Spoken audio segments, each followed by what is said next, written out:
Hey, what's going on, everybody? It's Starlights Man. I'm here with the Denver International Airport. So this was up next in the requests, and this one's going to be from Dallas Airport Spotter. So thanks very much for the request, man. Not too bad, really. Yeah.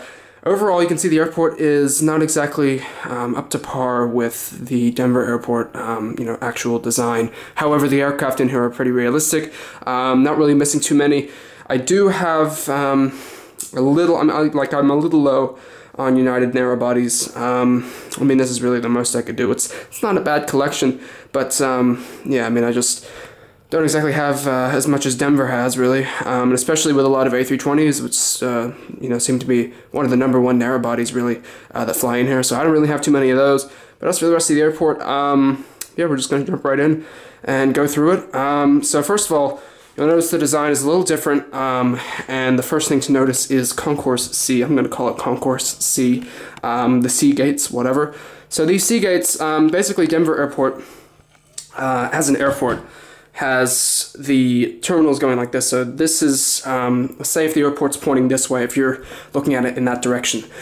Here are the C gates, then here are the B gates, the A gates, and then there's a cargo terminal over there. So I decided to do it from the opposite way, so the cargo terminal is this side and the airport is facing this way. So the first concourse would be Concourse A, which I do have right here, with all the correct airlines and hopefully the correct parking spaces, etc. Then after that would be B, and what happens here is that basically all the terminals, by the way, are just like this. It's just like a long just strip of terminal with a bunch of aircraft. It's a pretty simplistic design, but the problem was I would need to add another board where I'm standing here. And I like to remove this board just because it adds a little bit more space to my room, and particularly that's really just what I like. So I just wouldn't prefer to have it cramped unless I basically need to. And the thing about Denver is that their airports are already, their runways are already spread out so far. So I just didn't think it was really necessary to do all that. The airport already has 3 operational runways.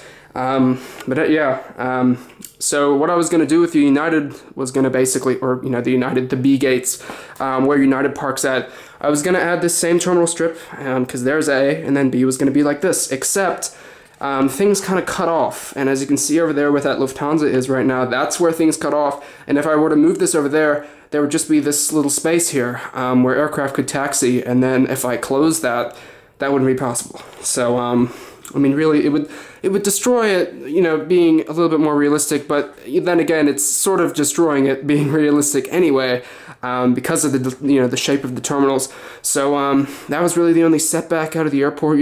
Instead I just have this U shape, but it works for me at least. I know it could have been a little better, but I'll just leave it like this anyway. So yeah, moving on with the aircraft. We're going to start off with the cargo terminal. First of all, we have a couple of FedEx MD-11s. I think these are actually operated by 763s, but I don't have any in my collection. FedEx MD-11 with a service to Oakland, next to him the FedEx MD-11 with a service to Indianapolis. Just to get this aircraft here, the Southwest 737-700, which is coming in from Kansas City. And lastly, the Frontier A319. This aircraft's just parked at its gate, and as you can see, I'm also lacking a lot of Frontier aircraft. To be honest, Gemini Jets has not released any Frontier aircraft in a very long time. And I know the Velocity models is there, but I wasn't exactly, I don't know what to say. I didn't have any money to purchase any Velocity models when they first came out, and the reason I say that is because Velocity models did actually release a A320, a Frontier, which was actually going to be really useful for me, but sadly I just didn't have it ready, and hopefully the next time Gemini Jets releases a Frontier aircraft, I'll definitely be on it as fast as possible, but sadly we just have the one Frontier A319, and this aircraft will be doing a flight to San Francisco. The reason I say lastly is because I'll move on to the other side to get the rest of those aircraft. But as for this side, we have the Jetblue A320, this aircraft doing a flight to Boston. Next to him, the British Airways 744, doing a service to London Heathrow. Next to him, the Delta Connection CRJ 900, this aircraft doing a flight to Cincinnati. Next to him, the Delta MD-90 with a service to Minneapolis. A Delta 757-200 SkyTeam livery, doing a flight to Atlanta. Over here, a Delta 738 with a service to JFK, and a Delta E-170 with a service to Seattle. And let me just zoom this out real quick. So moving on with aircraft lining up for the runway here, we have a JetBlue A320. This is my newest A320 from JetBlue. As you can see, it's got sharklets and everything in their newest livery. And this aircraft will be doing a flight to New York's John F. Kennedy. Behind him, a United Express CRJ 700, this aircraft doing a flight to Aspen. Behind him, a United 739, and this aircraft will be doing a non-stop service over to Cancun. Over here we have a UPS 763. This aircraft just rolling right now. This aircraft will be taking off for, what was I going to say? Well, I should know. Yeah, Salt Lake City. Let's move on with the rest of these aircrafts. I won't get all of them, I'll just get most of them at least. We'll start off with the United 777-200, and this aircraft will be doing a non-stop service to Honolulu. Over here we have the United 757-200, and this aircraft will be doing a flight to Kahului. United 757-300, he will be doing a flight to Kona. And over here, the United Dreamliner, this is the Dash 8, still on the route, and will be doing a flight to Tokyo Narita. Over here, another United 739, this aircraft will be doing a flight to Atlanta. And I'll just move in a little bit closer to get you a view of these regionals. So yeah, this is sort of the regional kind of part of the terminal. Over here, we have a United Express CRJ 200. This aircraft will be doing a service to just trying to think here, Colorado Springs. United Express CRJ 700 doing a flight to Salt Lake City. United Express CRJ 700 older livery will be doing a flight to Tulsa. And next to him, a United not E145, CRJ 700 with a service to Albuquerque. And then the E145 over here, this guy's just coming in from Kansas City. Moving on, we have a United 757-200. This one has no winglets, and this aircraft is coming in from Newark.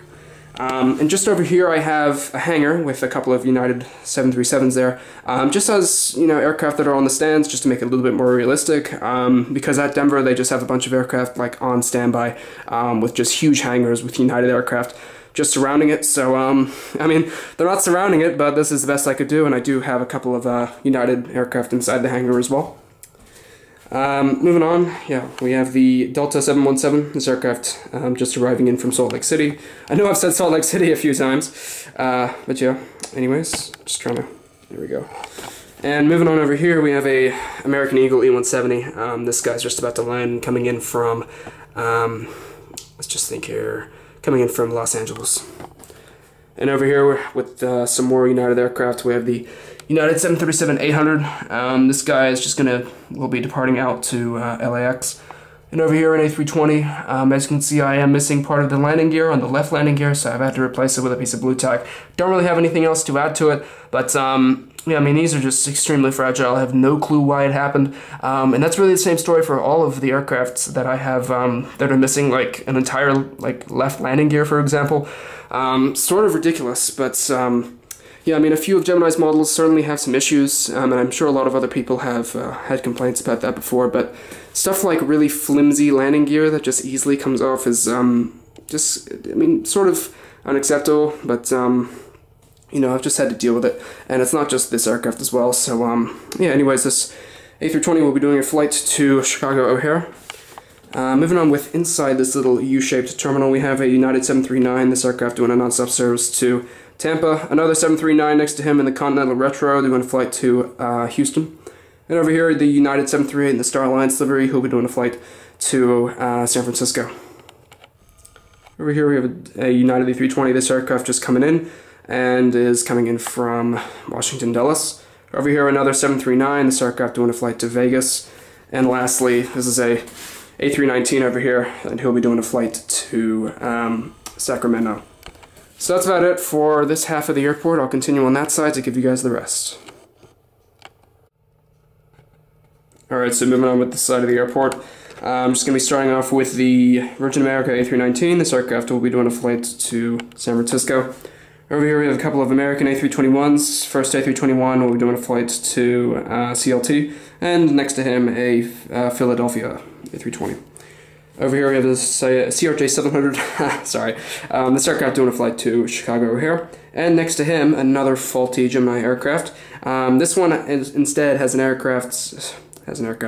problem with the horizontal stabilizers, and I have mentioned this in a few of my airport updates with you know, kind of a numerous amount of aircraft. It's sort of worrying, really, and I just don't know why the horizontal stabilizers, like, in general, are the problem. I don't know why. I mean, like, legitimately, I'll just put this aircraft on the side, and the horizontal stabilizers will just immediately come off, even if you think that you've stuck it in, deep enough. I just don't know what to do about it.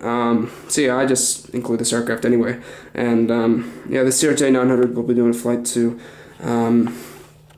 we'll go with Phoenix. Over here we have a A321 again, and this aircraft will be doing a flight to Charlotte as well. Over here we have a Alaska 738. This aircraft is coming in from Seattle. And over here with the little Southwest terminal, so these are the sea gates where Alaska would park, and as well as Southwest, obviously.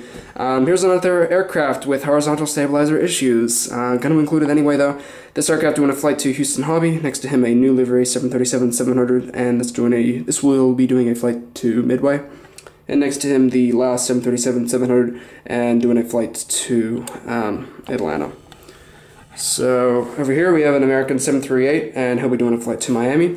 And just taking off on this runway, we have a Delta MD-88, and he'll be doing a flight to Detroit. Just to continue with the rest of this terminal, we have the United 737-900, this aircraft doing a flight to Los Cabos. And over here with a 757-300, and he'll be doing a flight to Washington, Ronald Reagan. And over here we have the Lufthansa 747-400. This aircraft should be faced the other way, sorry, but anyways, he's just taxiing. This aircraft just coming in from, let's go with, why am I even contemplating where this aircraft is coming in from? I guess I'm so used to trying to remember the routes for all these aircraft. Obviously with the Lufthansa 744, he is going to be coming in from Frankfurt. So yeah, that's just going to wrap up this airport update, guys. Thanks very much for watching if you have watched this far. And yeah, if you have any other requests you want to leave me, just leave it down in the comments below, and I'll be willing to tell you whether it's really doable for me to do or not. So far I've gotten a lot of requests, and up next will be Phoenix. So yeah, thanks very much for watching once again, and don't forget to follow me on Instagram for the latest.